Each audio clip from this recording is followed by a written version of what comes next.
I wanted to talk to you guys about an MMORPG that I have covered about 6 months ago and sort of go over the current state of the game. And it's called Brighter Shores. I decided to look back into the game after not playing for over 150 days, only to find out that thousands of people used to live here, and now it's a ghost town. Not only has it nearly lost its entire player base and most of its coverage on social media, but it also seems to have lost the trust of its community, with recent reviews on Steam now being mostly negative. This game was not meant to be treated like any other regular MMO, because, well, it was actually developed by Andrew Gower, the same creator behind the famous game Old School RuneScape. And if you know anything about OSRS, it's arguably one of the best MMORPGs of all time. The community is incredibly massive, and the game has outlived so many others in the genre. So when the founder of Old School RuneScape announced a new MMO in a similar style, it obviously created a lot of hype. Not just because another MMO was launching in a very stagnant genre, but because a lot of people expected Brighter Shores to be a better version of RuneScape.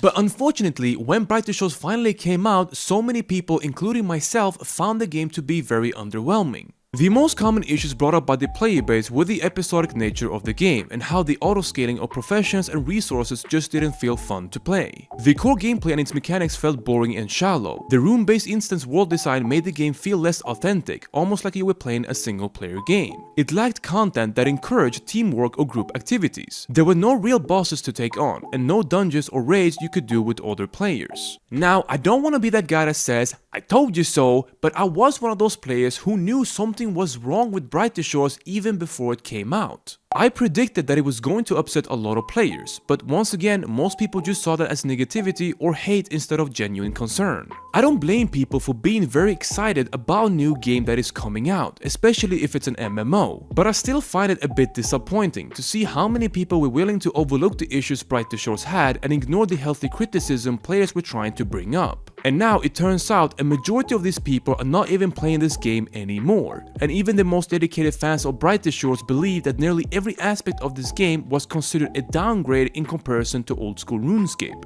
Now, there's so much more about the history of Brighter Shores that I could talk about, but I would rather just discuss and inform you guys about the current state of the game. Like, have they done anything meaningful in the last 6 months? And the worst part about that is, they really haven't done much at all. I mean, they did add a leaderboard to the game, as well as a combat rework where you no longer have to level each separate combat profession in each episode, but the combat and its mechanics still feel exactly the same. They also added a bunch of quality of life improvements so you don't have to click multiple times to perform certain actions, along with some balancing changes and bug fixes. Some of those things were necessary early on, especially the quality of life stuff, because it was tedious to have to click around so many times just to engage in combat. But ever since then, they've been making promises and telling the player base that they're working on adding new content, like quests and other features, but barely any of that has actually made it into the game. They also haven't really addressed the things that was initially going to come after 6 months, like PvP, trading, or episode 5. So if the team hasn't followed through on their early access roadmap, hasn't added any meaningful content in the last 6 months, and is still charging players a monthly or even yearly subscription on top of that, well then can you really blame the players?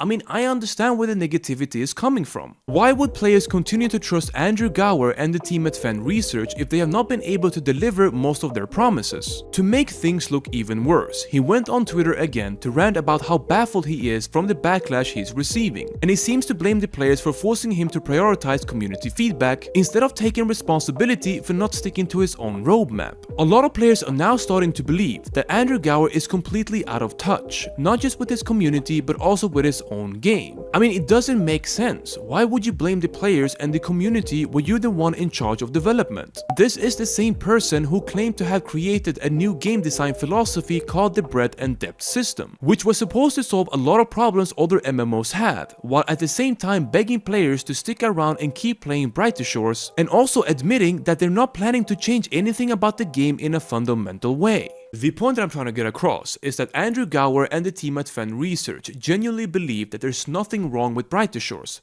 They think it's currently a very fun game to play. But for who? 500 people that are currently left playing? I mean, come on, let's be honest here. Even if you could somehow sustain development and server costs with just 500 players, why would you ruin your own reputation and settle for a tiny niche player base that's never going to be enough for the game to make a proper comeback? The only good news I have for the players still waiting to return to Brighter Shores is that they're expanding the team with 5 more developers, which should help speed up how fast they can produce new content. It looks like they're still committed and want to continue building the game, which is a good sign.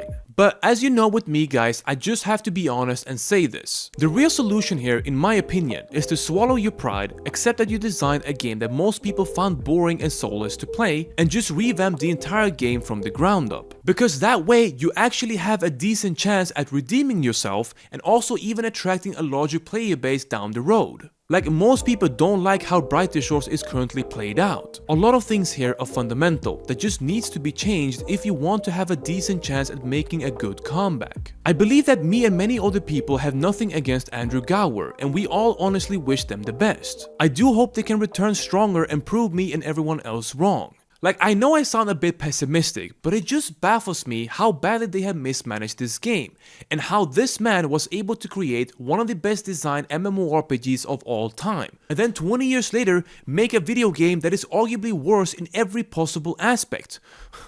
I mean, how is that even possible? Anyways, for my next video, I think I'm going to talk about an MMO I had covered also about 6 months ago, Corepunk, for those of you guys that remember. So if you want to see more similar content, then make sure to like this video and subscribe to the channel. And once again, thank you guys for watching the video. Man, it's so sad. It's so freaking sad.